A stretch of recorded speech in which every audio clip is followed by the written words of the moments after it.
CBS 2 is committed to breaking the stigma surrounding mental health, and the war between Israel and Hamas is weighing on the minds of so many people.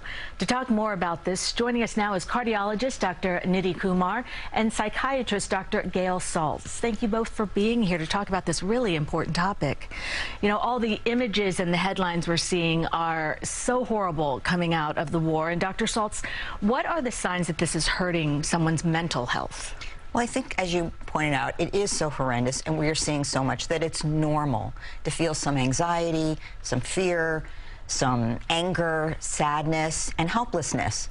But if it rises to the level that you really can only think of that during the day, that you are really feeling you're having difficulty sleeping, you're having difficulty enjoying anything you usually did, you can't concentrate at work, therefore you can't perform, it's interfering with relationships.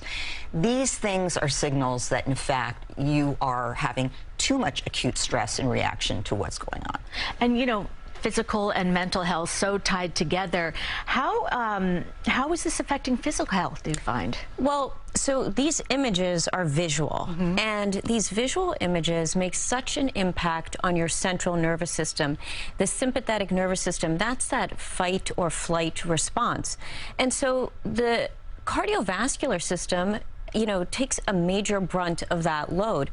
Elevations in blood pressure, palpitations, elevations in heart rate, but your neuroendocrine system can go haywire, causing difficulty with sleep, appetite. You can even suppress your immune system. Now, the thing that's most concerning is that these visual images can be sometimes a bit addictive, you know, because the brain likes fear. They actually create a memory which stays with you. Rather, we call it like an intrusive thought that you can't get out of your mind, because it's kind of like a movie that's playing all the time. And this is what affects both the mental health, but also then the physical health. Absolutely. And then the war affects so many people, but some people closer who have family there. What can we do for people who, you know, it's closer to? Right. So the closer that you are to this, whether by relationship or physical proximity, the more likely that you are to have more of a reaction, of course, and even go on to develop something like post-traumatic stress disorder if you're close. So it is important to touch in with those people. Those people need more support. They need to be able to talk to you about what they're feeling.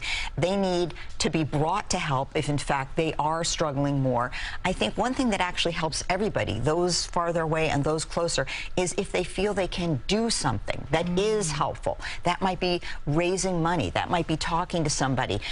And for those people that are closer, coping tools to deal with, as you said, their physiologic anxiety is really important.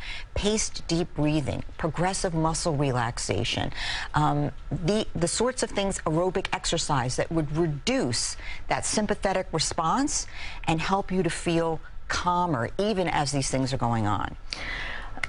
You know, let's talk about physical health, Dr. Kumar. Anything long-term we should be aware of? Because this seems like it's going to be... Well, everything Dr. Saltz is saying is so important, because if you don't control the mind, the body is going to suffer. And, you know, long-term consequences of activation of the stress arm of your nervous system. You will see hypertension, heart attacks, strokes, digestive issues. You know, people are walking around with chronic gastritis because they're so stressed out, weight gain, and even worsening of autoimmune disease. So it's so important to really work on the mind and body. I mean, they're completely connected. Well, things you can do on your own, as I was mentioning, these coping tools, but then obviously if you do rise to the level of feeling, hey, this is interfering, before it gets to the point where you start having health problems, you really can talk to a therapist and or a psychiatrist about diagnostically what is happening for you, and whether psychotherapy, even just 8 to 10 sessions, can really be helpful, or whether medication might also be helpful to you. But it is important, and by the way, for everybody out there right now, limit your viewing. These images really are impacting you, so limit when you're viewing, not before bedtime. Limit how much you're viewing, maybe just 30 minutes a day, so that you get informed, and how you're viewing. So maybe for a while you just read what's happening, or you listen to what's happening.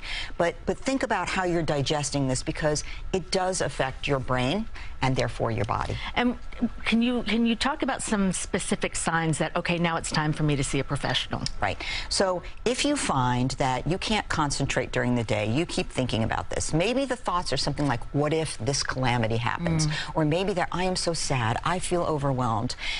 Then if it's impacting your work, your school, if you're a kid, or if it's impacting your relationships, you're just talking about this all the time. You're arguing about it all the time. And you're having trouble going to sleep or staying asleep. Maybe you lose your appetite. Things that brought you pleasure, watching a movie, reading a book, don't anymore. Those are signs and symptoms. You need an evaluation and possibly some treatment.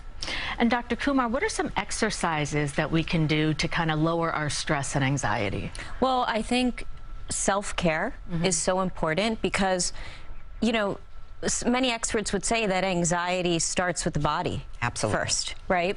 So I think making those good choices in terms of nutrition, sleep, exercise, especially aerobic exercise, but also just realizing that these are choices. We wake up every morning and there's 1,000 choices we have to make and 1,000 decisions that we have to make.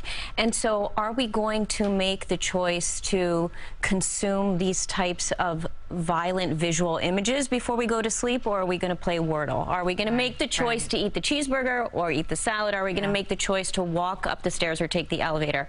Make the right choices, because the more positive choices you make for the physical body, the better the mental. Thank you both for being here. It's really important, and all your insight, I think, is going to help a lot of people.